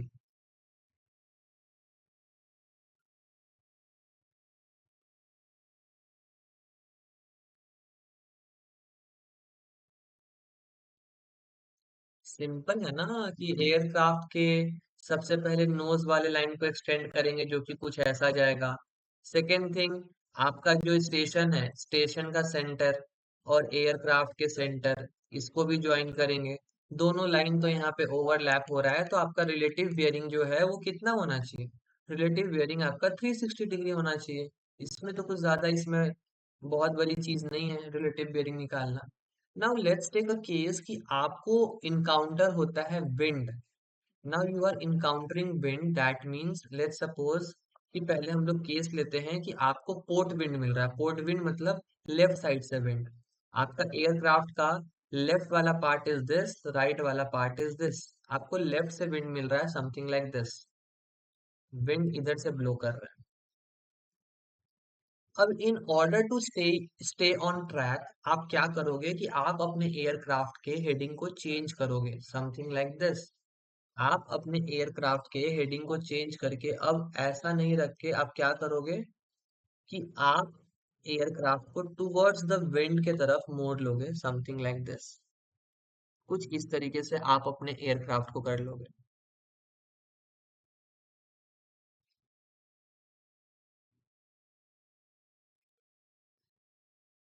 Now since the winds are coming from left side, तो आपका एयरक्राफ्ट राइट में जाना चाहेगा, राइट में ड्रिफ्ट होगा, और ऐसे ड्रिफ्ट को हम लोग कहते हैं starboard drift. Star board drift. Starboard drift में क्या होता है, आपके ट्रैक के लेफ्ट में आपका नोज होता है, जैसा कि आप यहाँ पे देख सकते हो कि आपका नोज जो है that is left of track. Now अब आपका जो ये ड्रिफ्ट का जो एंगल है, लेट्स टेक अ केस कि आपका ड्रिफ्ट का जो एंगल है, drift is 20 degree starboard drift. Let's suppose 20 degree का आपका स्टारबोर्ड ड्रिफ्ट है, एंड लेट्स सपोज कि आपका एयरक्राफ्ट का जो हेडिंग है वो लेट्स सपोज 60 डिग्री है। देखो यहाँ पे क्या क्या है, आपके एयरक्राफ्ट का जो हेडिंग है वो है 060 डिग्री, और आपका जो ड्रिफ्ट का जो एंगल है, ये एंगल है आपका 20 डिग्रीज। तो आपका ट्रैक कितना डिग्री का हो गया, 60 डिग्री से 20 डिग्री अगर राइट में आएंगे तो हमारा ट्रैक हो गया 080 डिग्रीज का। तो ये हमारा ट्रैक एंड ऑल ये सब कुछ निकल गया। अब इस केस में अगर हम लोग रिलेटिव बियरिंग कैलकुलेट करें तो हमारा रिलेटिव बियरिंग कितना होगा। तो रिलेटिव बियरिंग के लिए क्या रूल बताया मैंने, सबसे पहले आपको क्या करना है कि आपको एयरक्राफ्ट का सेंटर लेना है जहां पे ट्रैक भी होगा, ये सेंटर लिया, और इससे हेडिंग वाले लाइन को एकदम सीधा कर लेना है, समथिंग लाइक दिस। उसके बाद आपको स्टेशन का सेंटर लेना है और एयरक्राफ्ट के सेंटर से ऐसे ज्वाइन कर देना है, समथिंग लाइक दिस। और इस केस में जो ये बीच का जो एंगल आपका बन रहा है, इसी को हम लोग रिलेटिव बियरिंग कहेंगे, एयरक्राफ्ट के नोज वाले से स्टेशन वाला का line. So as you can see आपका रिलेटिव बियरिंग आएगा 020 डिग्री। सो कभी भी अगर आपका ये यहाँ पे लिख लेना, या आप जब अपना नोट्स बनाओगे कभी भी लिख लेना that whenever you are tracking to the NDB, तो आपका रिलेटिव बियरिंग जो है वो हमेशा कितना होता है, वो 360 डिग्री होता है। लेकिन अगर आपको स्टारबोर्ड ड्रिफ्ट हुआ, स्टारबोर्ड ड्रिफ्ट हुआ, तो उस केस में आपका रिलेटिव बियरिंग जो होगा दैट विल बी क्या कहेंगे, स्टारबोर्ड ड्रिफ्ट हुआ तो मोर देन 000 डिग्री, और you can say add the drift angle। सो ये होगा आपका रिलेटिव बियरिंग। यस, आस सर ये चीज समझ नहीं आया ड्रिफ्ट के बारे में। ऑलराइट, हम फिर से बताते हैं, देखो यहाँ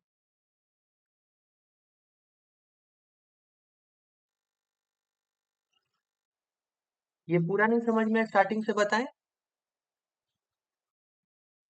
यस सर। ऑलराइट, मतलब यहाँ तक ठीक है, इसके बाद। यहाँ तक ठीक था कि हमारा, अच्छा ठीक है। ये रिलेटिव बियरिंग 20 डिग्री आया, ये तो समझ में आया था, ये तो आया था ना समझ में। Yes sir. तो इसको हम कंक्लूड करके इसलिए लिखे ताकि ये एग्जाम में हेल्प हो, दैट इसको इसलिए ऐसे लिखेंगे कि जब भी आप ट्रैक कर रहे हो, tracking to the NDB, NDB के तरफ जा रहे हो टू, तो उस केस में क्या होगा, जब आपको ड्रिफ्ट नहीं मिल रहा है, नो ड्रिफ्ट मिल रहा है, तो उस केस में आपका जो रिलेटिव बियरिंग होता है वो होता है 360 डिग्री। अभी हमने पहले ही देखा, क्योंकि एयरक्राफ्ट नॉर्मल रहेगा, या फिर इसको हम लोग 000 डिग्री भी लिख सकते हैं। या फिर जब आपको स्टार बोर्ड ड्रिफ्ट मिलता है, स्टार बोर्ड ड्रिफ्ट मिलता है, तो उस केस में आपका रिलेटिव बियरिंग जो होता है that is 000 degree plus drift, ये याद रखना, प्लस ड्रिफ्ट। आपका ड्रिफ्ट 20 डिग्री का था तो 20 डिग्री आपने ऐड कर दिया, वो आपको रिलेटिव बेयरिंग मिल गया। यही अगर हम लोग इसका पोर्ट ड्रिफ्ट का एग्जांपल देखें, देखो सिंपल कुछ नहीं करना है, पोर्ट ड्रिफ्ट का एग्जांपल देखते हैं। जैसे लेट्स सपोज इन सब वैल्यूज को इरेज कर लो। अभी पहले एक एयरक्राफ्ट ड्रॉ कर रहे हैं हम, जो कि एयरक्राफ्ट हमारा नॉर्मल ऐसा है, सीधा सीधा एनडीबी की तरफ जा रहा है। इसका भी रिलेटिव बेयरिंग कितना होगा बताओ? 0 डिग्रीज। 0 डिग्रीज करेक्ट, 360 डिग्रीज, तो इसका रिलेटिव बियरिंग होना चाहिए 0 डिग्रीज। तो यहाँ पे लिख देते हैं that relative bearing is 0 0 0 degrees. Now let's suppose कि अब जो है आप वो पोर्ट ड्रिफ्ट एक्सपीरियंस कर रहे हो, तो इसको इरेज करते हैं, पोर्ट ड्रिफ्ट बनाते हैं। पोर्ट ड्रिफ्ट एक्सपीरियंस करोगे तो उसके लिए क्या होगा कि आपका विंड जो है वो राइट साइड से आना चाहिए, right side of your aircraft. Aircraft का राइट साइड ये है, लेफ्ट साइड ये है। तो let's draw a wind something like this. Wind आपका ऐसे आने लगा। अब विंड आएगा तो आप करेक्शन दोगे, करेक्शन देके आप इनटू द विंड में अपने एयरक्राफ्ट को मोड़ोगे, तो योर एयरक्राफ्ट का new position is going to be like this, to stay on track something like this. चलो अब देखो आप कि आपका लेट्स सपोज आपका ये जो ड्रिफ्ट हुआ है वो ड्रिफ्ट हुआ है क्योंकि ट्रैक के राइट में आपका नोज है। लेट्स सपोज ये एंगल है आपका 20 डिग्री का, और आपका ट्रैक जो था वो 60 डिग्री की तरफ जा रहा था। तो अभी आपका एयरक्राफ्ट का हेडिंग कितना हो गया, 60 डिग्री से 20 डिग्री राइट, 080 डिग्री। लेकिन आपका रिलेटिव बियरिंग क्या है, आपको बस वो जानना आपके लिए इंपॉर्टेंट है। तो रिलेटिव बियरिंग कैसे निकालते हैं, जो मैंने तरीका बताया। आप एयरक्राफ्ट का सेंटर वाला पॉइंट लीजिए जहां पे आपका ट्रैक है। अब क्या करिए, सबसे पहला काम कि आप इस सेंटर वाले पॉइंट से नोज वाले लाइन को एक्सटेंड कर दीजिए। कर लिया हमने। इसके बाद हम लोग क्या करेंगे कि हम लोग सेंटर से एयर स्टेशन के सेंटर वाले लाइन को ज्वाइन कर लेंगे। ये भी हमने कर लिया। अब जहां पे आपका एयरक्राफ्ट का हेडिंग है वहां से एंगल बनाना शुरू करिए, और ये एंगल आप स्टेशन तक ले जाइए। अब ये एंगल आपका कितना आया, यही आपका रिलेटिव बियरिंग है। कितना आया खुद बताओ। जब ये पूरा सर्कल हो जाता तो 360 डिग्री हो जाता है, लेकिन पूरा सर्कल ये नहीं हुआ है। ये पूरा सर्कल होने से इसमें से लगभग ये 20 डिग्री हटा देना है। दैट मीन्स 360 डिग्री से 20 डिग्री माइनस करना है। तो हमारा रिलेटिव बियरिंग कितना आ जाएगा बताओ? How much? 340। Yes very good, 340, क्योंकि 20 डिग्री हटा दिए। तो आपके पोर्ट ड्रिफ्ट में जब भी आपका एयरक्राफ्ट जो है वो एनडीबी की तरफ जा रहा है, और आपके एयरक्राफ्ट को पोर्ट ड्रिफ्ट एक्सपीरियंस होता है, पोर्ट ड्रिफ्ट। तो इन दैट केस क्या होगा, आपका relative bearing will be 0 0 0 degrees, और we can write 360 whatever, 0 0 0 degrees रहने देते हैं, माइनस द ड्रिफ्ट वैल्यू। आपका ड्रिफ्ट का वैल्यू कितना था 20, 0 डिग्री में मतलब 360 डिग्री में 20 माइनस करेंगे तब तो 340 आएगा। तो ये है आपका फाइनल कंक्लूजन, जो कि आपको लिख लेना है। ये लिख लो, बहुत इंपॉर्टेंट है, काम आएगा। ये आपको बुक्स में लिखा हुआ नहीं मिलेगा।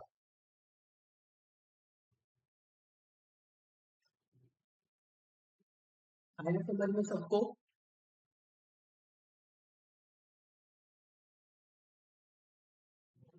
ऋषि आ रहा है समझ में? Yes sir. All right. देखो टास्क क्या है आज का, ये बहुत इंपॉर्टेंट टास्क है और सबको करना है। आपको क्या करना है कि जो मैंने आपको अभी तीनों केस समझाया एनडीबी के केस में, जब आप टूवर्ड्स द जाते हो, विंड नहीं मिलता है तो रिलेटिव बियरिंग कितना है, स्टारबोर्ड ड्रिफ्ट में क्या होगा रिलेटिव बियरिंग, और पोर्ट ड्रिफ्ट में क्या होगा। आपको क्या करना है कि घर जाके सेम कॉन्सेप्ट से अब आपको कर लेना है ट्रैकिंग फ्रॉम द एनडीबी का। हमको ऐसा तीन फॉर्मूला चाहिए। जाहिर सी बात है, जब ड्रिफ्ट नहीं रहेगा तो आपका रिलेटिव बियरिंग जो है वो 180 डिग्री रहेगा, ये तो फॉर श्योर है। लेकिन जब आपका स्टार बोर्ड ड्रिफ्ट एयरक्राफ्ट को मिलेगा तो आप उसी तरीके से निकाल के दिखाओ जैसे मैंने दिखाया है। वो क्या होगा, 180 डिग्री प्लस ड्रिफ्ट होता है या 180 डिग्री माइनस ड्रिफ्ट होता है, क्या होगा? ये प्लस होगा या माइनस होगा? और जब पोर्ट ड्रिफ्ट इसको मिलेगा तो तब आपका रिलेटिव बेयरिंग क्या होगा, 180 डिग्री प्लस होगा या आपका 180 डिग्री माइनस होगा। तो ये ट्रैकिंग फ्रॉम द एनडीबी आपको बनाना है, this is the task for you. और ये तीनों हमको बना हुआ चाहिए, बहुत सिंपल टास्क है। अब इसके बाद अगर देखोगे तो अभी फिलहाल जितना हुआ है आज के लिए आई am keeping it that much only, वरना आने वाले अगले क्लास में बहुत सारे क्वेश्चंस है और वो अभी करवाने लगे तो एक दिन के लिए बहुत ज्यादा होगा। So I am keeping it till here only.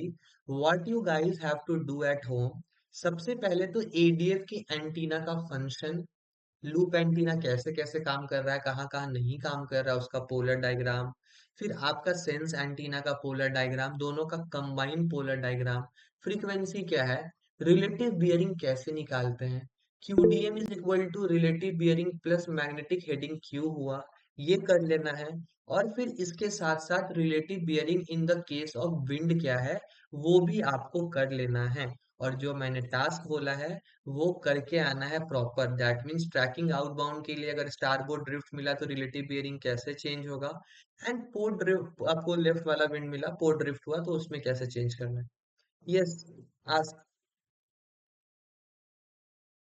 कुछ पूछना था सुधांशु? एंड दिस किया आपने।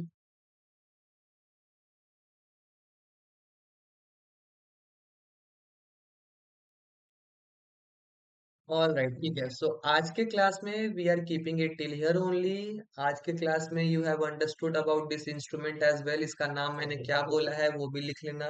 इंस्ट्रूमेंट के लिए हम स्पेशल एक्स्ट्रा क्लास करवा रहे होंगे जो कि आपको फ्लाइंग के समय में even in flying club help करने वाला है।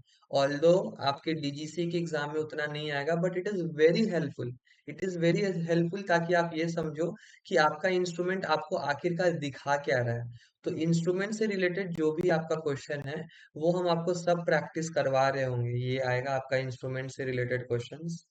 लेट मी शो यू ये वाला चीज। तो ये सब चीज हम प्रॉपर इन लाइफ आपको प्रैक्टिस करवा रहे होंगे, जिसमें इंस्ट्रूमेंट को देख के आप ये बता दोगे इजीली कि आपके एयरक्राफ्ट का पोजीशन क्या है। तो आज बहुत इंपॉर्टेंट टॉपिक आप रिलेटिव बियरिंग सीखे हो, ये फॉर्मूला आपके लिए हमेशा काम आने वाला है। रिमेम्बर दिस फॉर्मूला, और ये फॉर्मूला कैसे आया, किस तरीके से एंगल कैलकुलेट हुआ। Make sure watch the video of today's class properly, जरूरत पड़े तो दो दो बार देखो, फास्ट फॉरवर्ड करके, लेकिन देखो जरूर। ये कॉन्सेप्ट बहुत ज्यादा इंपॉर्टेंट है और बहुत ज्यादा काम आने वाला है। आज के लिए I can continue the class further as well, but थोड़ा सा ज्यादा हो जाएगा क्योंकि इसके बाद हमारा मैक्सिमम जो है वो क्वेश्चंस वाले टॉपिक है, total total 6 type of questions and your instrument अलग अलग तरह के कैसे होते हैं वो करना है। तो ये सब हमारा कल के क्लास में होगा। As of now I am keeping till here only, ठीक है।